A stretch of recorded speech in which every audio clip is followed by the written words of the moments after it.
All right. Welcome into On the Clock NFL Draft Show. This is episode number 29. We've been diving into breaking down the most draftable players, the most draftable rosters of all the teams in all the conferences, and we have finally arrived at the SEC. And for the SEC, we've decided to break it up into 3 episodes. Tonight is part 1. And to join me this evening to begin this SEC journey is my guy, Nino, at Nino Brown _T2T on the Twitter. Nino, what's cooking? Dude, I've watched this intro probably 35 times. It's episode 29. Before I never noticed it's an Easter egg that drops in. Jalen Hurts is in that clip of A.J. Brown when he's getting drafted and he's on the phone. You look, there's Jalen Hurts at the party. So, that friendship is real. It's very, very real. I didn't see that either. That's a deep dive. That was an Easter egg thrown in. Yeah, I just happened to. I'm like, yo, that's Hurts, and I'm like, holy cow! I didn't really, I knew they were friends, but that just shows you goes back far. But I'm excited for this. Finally, we get into the quote unquote big dogs. I mean, a lot of these guys that we talked about are the big dogs of their conference, right? Right. And they're possibly big dogs of this whole college football atmosphere. But everybody's, I'm not gonna lie, the Natties run through the SEC for quite a few years now, so they're big brother, and I'm excited to talk about these big fellas here. Man, we talked about the ACC the last 2 weeks, and I was very impressed with Florida State's roster. Mm-hmm. Very, very top heavy. So I feel like, we've still, so if you're just jumping in, you're just joining us, you haven't checked out us breaking down. And what I mean by most draftable rosters is we're breaking down players from each team that we feel could be drafted first round or second round. All right. So early round prospects, and we are ranking these teams based upon these players. Go ahead. Day 1, day 2, not first. Day 1, day 2. I'm sorry. Yeah. So first through third round. Yeah. So yes. So, go check out these other episodes because we've broken down all the other divisions, tons of players. So, and I've personally, I've begun my player profile series, which last year I think we begun December, and we ended up breaking down over 130 players, I believe. So I started on Dorian Singer. That's going to go live pretty soon. So, it's been a lot of fun, and this has been a good way for me. I've never started my scouting process this early in the year, and doing this has helped me jumpstart, ranking these players. And we talked to Dane Brugler earlier today, and we're hoping to get him on. So I'm going to feel super prepped when we get ready to talk to this guy. But you know what else helps me prep is Jitterless energy drinks. And I know you got one to plug, Nino, so go ahead and take it, my guy. Well, listen, if you like Jitterless energy, we like, Jitterless energy. I love energy drinks. I'm all about it. But listen, right here, it's Duppy. This one is the one I got. It's very tasty right now. It's the Beach and Peach. They get a nice shake. You type in Title Tribe on the website. Click on Titles. Go click on the W logo. You type in Title Tribe in the cash out. You get yourself 10% off. And you're getting clean energy. It's clean and it tastes good. I'm a fan. I'm sold. Shout out Dubby. Let's get it. Man, I need that because nothing's worse than trying to sit down and watch prospects when I don't have energy. Because I want to be into it, but when I'm shot, I woke up late, whatever. And this ain't even a big plug because it's not like I'm just speaking from honesty. I need to sit down in front of the computer with some energy. But you know what you can do when you sit down in front of the computer? Like, subscribe, and comment. And go through when you got that energy and like all the episodes and comment on all the episodes because that helps the algorithm, helps bump us up. And we got tons of shorts. We've been tracking all of the training camp, everything going on there. And every now and then throwing some little gems in of some historic players, some Hall of Famers. So you're going to want to go check that out. I think we started a new list of shorts, classic players. We're going to break it down. So I don't want to take too much of your time talking about all this other nonsense. Let's dive into these prospects, right, Nino? So we're talking about the SEC. We broke them up into 3 episodes. So this episode, we're talking a few teams. So if we miss some teams that you're like, hey, these teams have draftable rosters, just wait for it. Next week, we'll probably break them down. And if not next week, the week after. We're going to start with the University of Arkansas, the Razorbacks, right? And this is Rocket Raheem Sanders. And it's I heard from you, there's a lot of players, especially college, that, I'll see in the CFB Nation. Shout out to the CFB Nation. Check out the YouTube channel, like and subscribe over there as well. But in that chat, I'll see players get brought up, and I'll kind of, the rabbit hole thing happens. Raheem Sanders 6'2", 225 pounds, 13 games, 222 carries, 1,400 rushing yards, 6.5 yards per carry, 10 touchdowns, 28 receptions, 271 yards, 9.7 yards per reception, and 2 touchdowns. These are massive numbers at Arkansas. Yeah. And when you listen to us break down the next player, his rushing numbers are even more impressive because he's not the only one toting the rock Right. at offense, okay?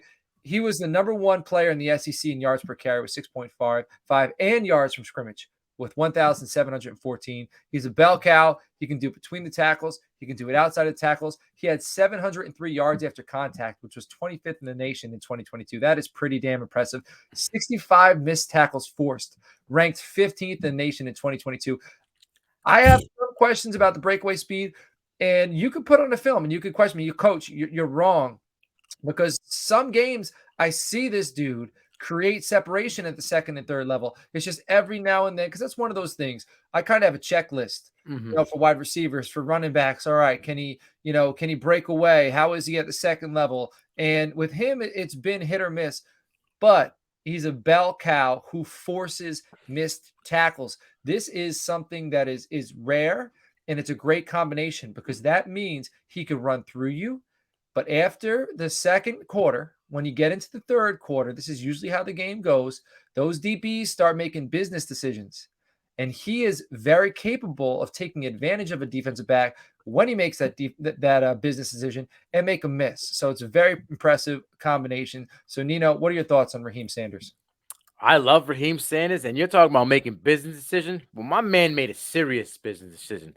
And you said he's 225. That was last year. He's coming in this year. This is right out of Coach's mouth. 242 pounds. Stop. And you can't even pinch the skin. He's got low body fat, and the speed is still there. This man is about to take people's lunch money. Okay, you can go check it out on Media Day. Arkansas coach, I can't drawing a blank right now, said yes, he's gained weight. Yes, he's at 242. They've gone through nutrition things. They've gone through diets with him. He is ripped, locked, and loaded. And for a man at that size, I nicknamed Campbell's Chunky Soup because he gets chunks of yards and he's getting bigger and bigger. And my man is not losing a step. Now you go ahead. Derrick Henry, for reference, 6'3", 247 pounds. This cat's 6'2", 242 pounds. And can't even pinch the skin is what the word is coming out of camp.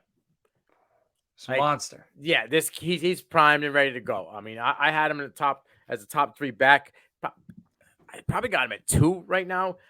Like in 3 games last year alone, he averaged 10 yards per carry or more. Okay, he's got enough twitch to make defenders miss in space, right? Like I said, 242, and this guy didn't lose a step in the speed. Coach, you mentioned, the breakaway speed at the second and third level. Well, let's talk about that first level speed because it is legit as it gets, right? You better be coming and packing a lunch, packing a pound, bringing a cinder block with you. Take this gentleman down because 703. That's a big number for yards after contact. He loves the contact and does not shy away from it. He's a legitimate weapon out of the backfield. He's Paulie playmaker. All right. He just finds a way to get it done. He's a pile pusher. And now you're adding in another 20 pounds to it. He should be able to get to 15 rushing touchdowns alone this year. Never mind what he can get out of the backfield and receptions.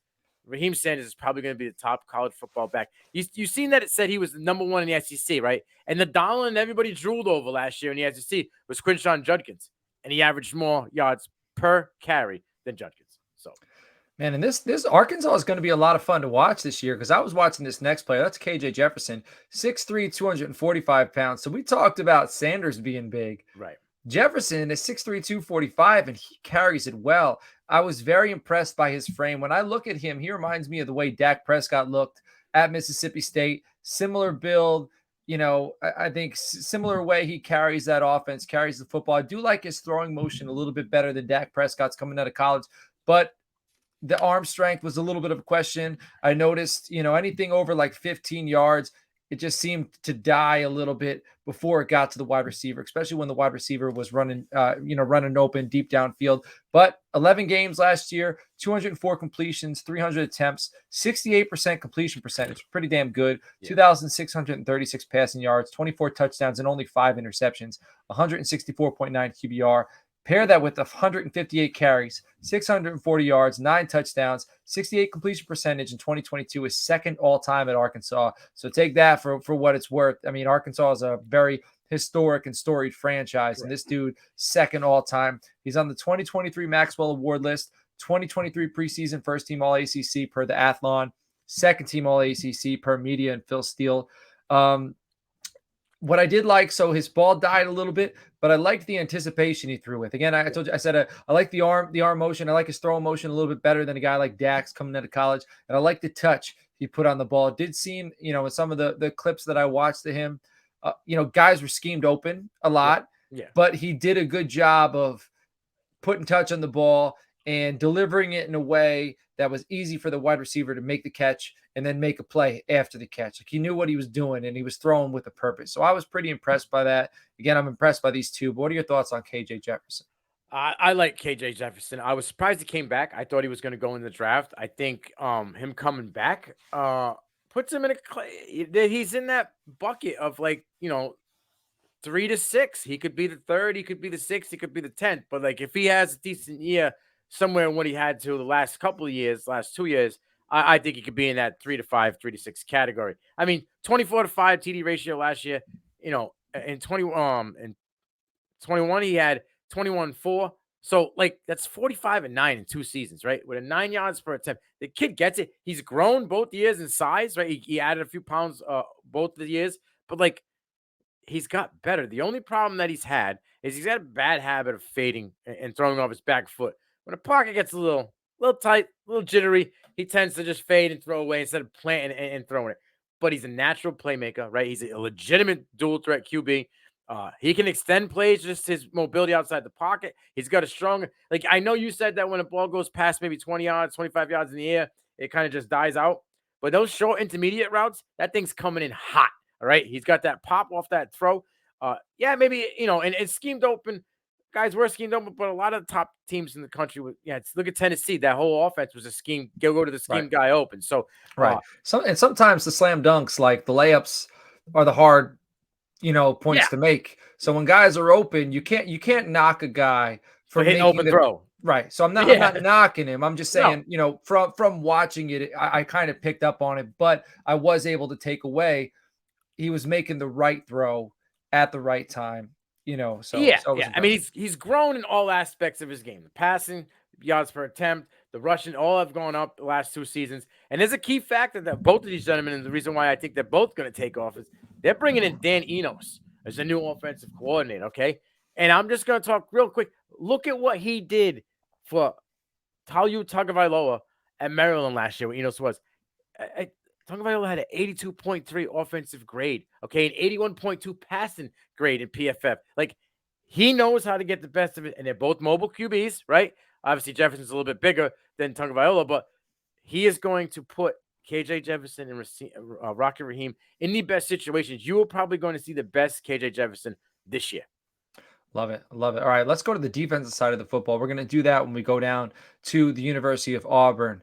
All right, so we're going to start with the corner transferred out of the University of Oregon over to the University of Auburn. That's DJ James. He wore the big number 0 at Oregon. I remember watching him, man. Sticky corner, feisty. Yeah. I enjoyed him. 6'1", and per Auburn's website, which usually college football teams, even high school teams, on the roster, they're bumping up their weight. They're bumping up the height. 6'1", 164 pounds. So I was very interested to see that, because on where I usually get my stats from, it was saying he was in the 180s. So Auburn's saying, no, that ain't true.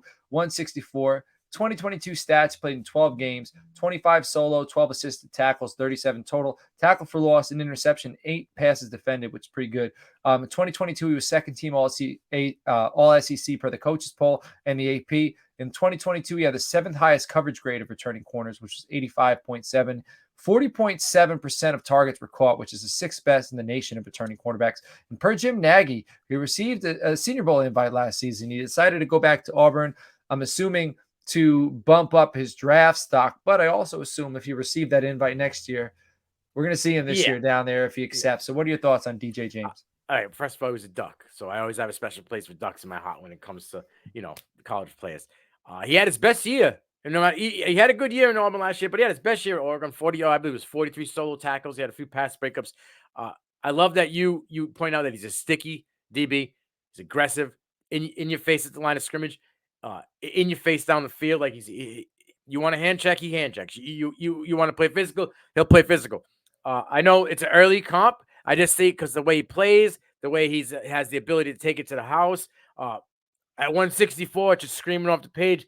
Is he this year's Emmanuel Forbes? Because I see similarities in the game tremendously. Just like feisty little pit bulls at the line of scrimmage, right? Guys that don't have a problem getting up underneath your throat and getting the ball, picking you in, or just disrupting your natural movement to go and catch a ball. So I think DJ James has a lot of talent. I love the fact that he did well in I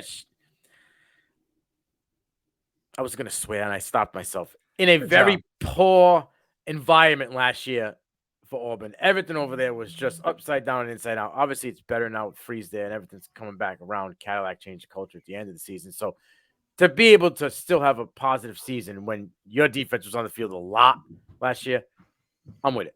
Man, and then he's returning with his partner in crime, Nehemiah Pritchett. I think I'm pronouncing that correctly. I know the last name I pronounced correctly, but Nehemiah sounds about correct. 6'1", 184, built a little bit different.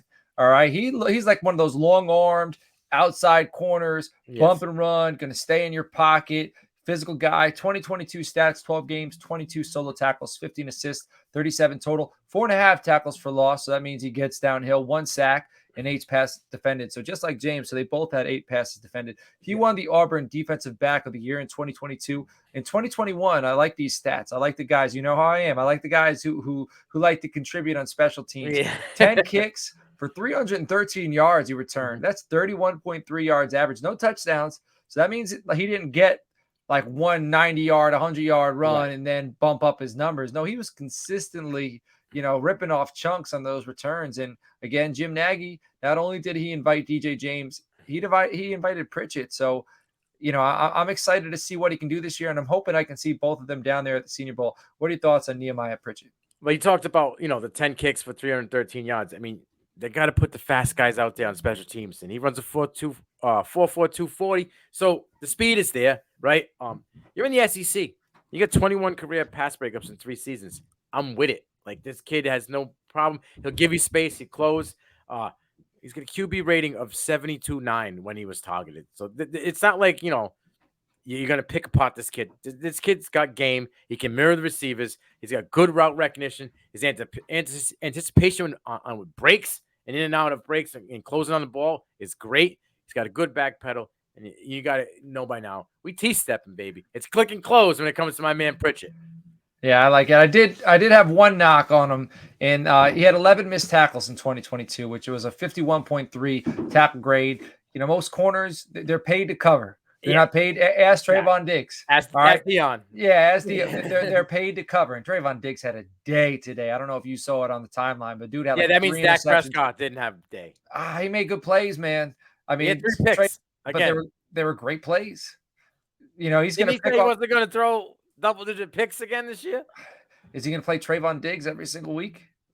Well, what about the other 3 picks before? Didn't he have another game that was? Man, I just had a couple games where the picks were. He did look good in some of the throws. That CeeDee Lamb catch was beautiful. Man, and Cooks, but regardless, corners are paid to cover. Yes. But I'd like to see his tackle grade a little bit higher than a 51.3. Yeah. All right, let's move down to Texas A&M. This is the last team we're going to cover on today's episode. We're going to go with the center. All right, this is Bryce Foster, 6'5", 330 pounds. In 2021, he started as a true freshman, started all 12 games, started at center, helping Texas A&M roll up 595 yards of total offense in the season opening win over Kent State, which is pretty impressive. He received the top newcomer award on the offensive side of the ball at the annual team banquet. In 2021, he was SEC All-Freshman team. 2021, he was a freshman All-American.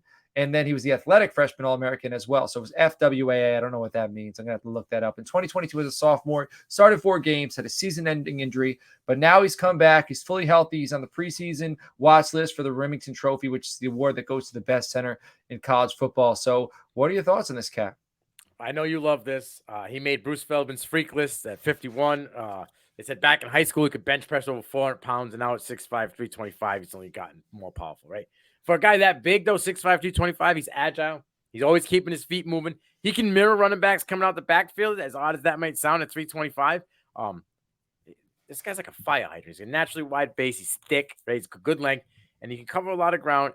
And this dude likes to slide to the left, slide to the right. He's got a nice little kick slide to get out there and gain some ground. So I'm with it. I like Mr. Foster, and I think that Foster is going to be one of these anchored bright spots for the rebound for A&M this year.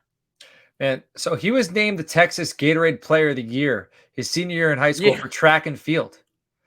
He was the shot put, right? For shot put and discus. He was the #1 ranked high school recruit in the nation.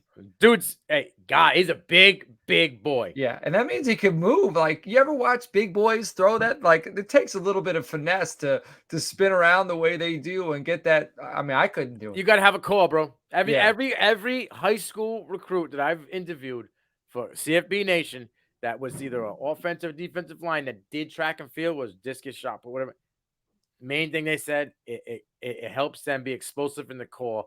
And the first couple of times they tried throwing that thing, they were like a spaghetti noodle. Man, yeah, no, thank you. I can't do it. It also takes grace. Yeah, they like spin around, and how do they not get? The hammer's the one. The hammer's the one that'd be crazy because that's on a chain. You got to keep it swooping. Yeah. You know what I mean? Yeah, well, very impressive. So shout out to you guys who are and girls who are throwing the hammer.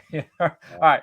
Tony Grimes, this is your guy, all right? Is he throwing the hammer? 6 foot, 190 pounds, transferred from UNC, played in 37 games in North Carolina, totaling 97 tackles, including 73 takedowns with 20 pass breakups, 1 interception, was named to the All-ACC Honorable Mention team in 2021. He allowed only 23 receptions on 45 targets in 2022. So what are your thoughts on Tony Grimes?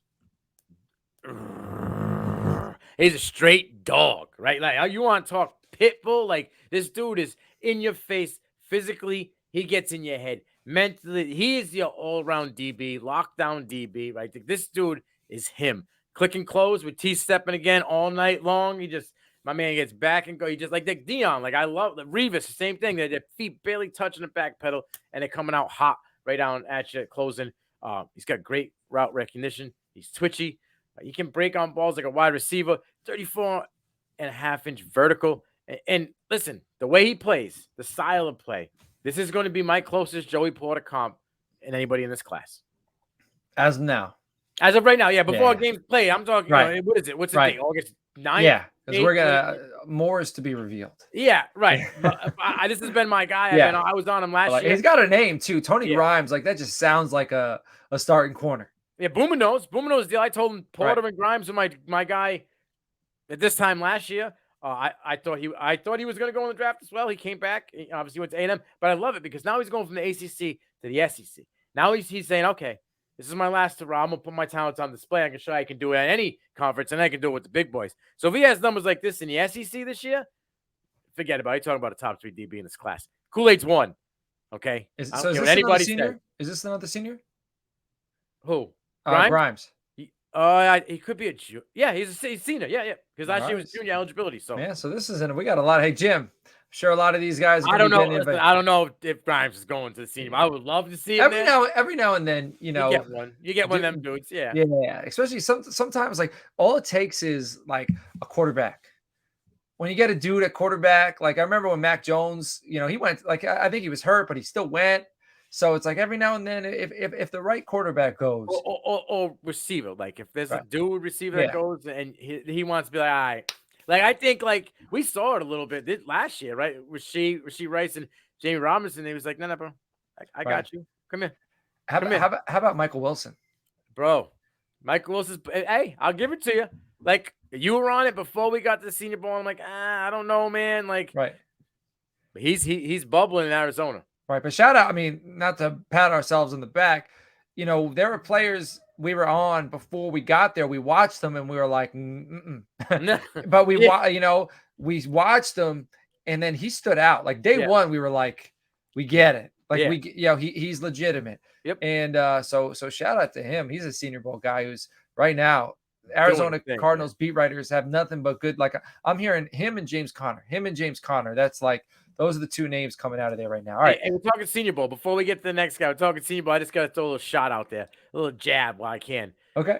Let's talk about the fact that the best receiving core in Alabama comes from South Alabama, home of the Senior Bowl, right? They got 2 on the Blitnikoff list. Alabama and Auburn got none. Really? Who are the 2 from South Alabama on the list? I can tell you right now. I interviewed Carter Bradley earlier this year. Maybe I want to say it was 2 weeks ago. And, so it's crazy to me, Alabama, like how they have fallen. Yeah, Javon Ivey, and then obviously his target, his guy is Devin Vozine. Okay. And we'll find a way over the next few weeks to work in these awards watch lists and draft eligible players. It'd be nice to break down some of these players. All right, I just throw it out there. I had to. I like it because that's relevant. I didn't know, and going into the season for people like me watching, where I'm breaking down prospects. It doesn't mean I broke down rosters. I'm breaking down prospects. If you're at home listening, you're getting ready for the NFL season. It's good to know which teams maybe to poke into, or which, you're getting ready Saturday. You can't be in 12 places at once. You could usually only watch a few games. You know which games to watch based upon some of the prospects you want to go see. So now South Alabama, check them out this year. The guy you're going to want to check out this year, though, Shamar Turner, defensive lineman, 6'4", 290 pounds. He's a little bit of a tweener. He seems like one of those big guys who can also move, which is pretty damn exciting, especially when he's doing it in the SEC against some big physical freaks as well. 2021 coaches freshman all SEC team, played the most snaps of all A&M defensive linemen in 2022. And I noticed he's got some explosion off the ball. I mean, I watched some games where I wasn't impressed with his explosion, but then when I turned on another game, I was like, dude, where was this guy in the first game I watched? I think it was like the first game of the season in 2022 I was watching. Off the top of my head, I have it in my notes, but I was like, man, he's strong, but he's slow to get off the ball. But then when I watched these other games, like I saw a spin move, I saw him, dipping and ripping. So I was like, oh man, so this guy's more capable than I thought. But when he gets his hands into you, 290, he's probably going against linemen or 330, 340. So it's not like he's the biggest guy in the field, but at 290, he's still, if he gets his arms on you, he's in control. Yes. And that's pretty damn impressive. So what are your thoughts on Shamar Turner? Don't let him start driving the bus. That's all I'm saying. You see, he's in control driving the bus. It's going to be a bad day for offensive linemen. Listen, I agree with you. Last year, there were games, and I wrote it in my notes right after yours. There were times where he was impressive, and there were times where he was just a non-factor. Right. But a key thing, and I call breakout season now, this spring, Turner was dominant, okay? He shared defensive MVP with the nickel guy, Bryce Anderson, in all spring games. And now in summer camp, nothing changed. He's coming out hot again, okay? He's quick to react to the ball and locate, a.k.a. Bloodhound Gang. My man is just sniffing it all out. He's an impressive combination of length and speed. And we're talking pass rushing, it's all gas, no brakes. My man's coming full 290 down a pipeline, getting his way, you're getting run over. 32 tackles, 4.5 tackles for loss, and a half sack. I can easily see, I'm talking about defensive lineman numbers here. I could easily see close to 50 tackles this year, probably 8 tackles for loss, and you look about 4 or 5 sacks. That in the SEC, you're getting noticed. And I noticed that he's kind of lining up as like a 3-4 edge. Yes. I kind of think he's more suited for a 4-3 DT. Inside, yeah. Yeah. Like put it, I think maybe that might be a little easier for him. Yeah. You know what I mean? Like he kind of has the build of a guy like a Stephon Tuitt who handled the 3-4 edge, but I don't know if I don't know. I need to see a little bit like the system in Carolina right now. Like he would be perfect for that system on the inside. Right. And put him next to a big boy who's going to demand a double team, leave him alone one-on-one with whatever, a guard who's not as agile or explosive. He get lost in the pack a little bit too, right? Because he's, 296.4, so he's not going to be as big as the 6'6", 310 guys. You know what I mean? Right. Kind of just slides out and cuts through a gap. So right. Well, sometimes though your scheme ain't perfect for you, so maybe that's just something to pay attention to if you're watching him. Maybe in a different scheme, he might be a little more. You might get a little more done, but it'll be exciting to see him. Put you in different schemes where you excel. What's that? The Reese's Senior Bowl. They happen to put Yes. you in schemes where you can excel. Man, we're just constantly you're welcome, Jim. We're just constantly plugging, man. So Nino, what teams we talking next week? Do we have it lined up yet? Or we I'm gonna run it down. I gotta see a few more lineups, but I believe I have Ole Miss. okay? Right? I had Ole Miss in there, Alabama, Okay. and there was like I believe one more team. I don't know if it was All right. Florida. Well, you know for sure it's going to be Ole Miss and Alabama. So Yeah. you want to check this thing out. We're going to line it up with another team. We appreciate you for tuning in this evening. On the clock, episode number 29. CFB Nation. What do we got going on over there this week, though, Nino? I just dropped an episode last night. The end of the Pac-12. Whose fault is it? Who was the worst Pac-12 commissioner of all time? Is it Georgie K or is it late night Larry Scott? Because they both had two things in common. They didn't have any football ties. They had no sources, and they both failed in media deals. But so check that out. I also did a Debbie Downs with my guy Dino, Right. talking about Notre Dame Fighting Irish wide receiver that I think is going to break out and grab that Debbie Dolan title. And that's Tobias Merriweather. So you go over there and check those out. And I checked that out this morning. Very good. Awesome, man. So again, we appreciate you. If you're just tuning in, this is the first time you're seeing On the Clock.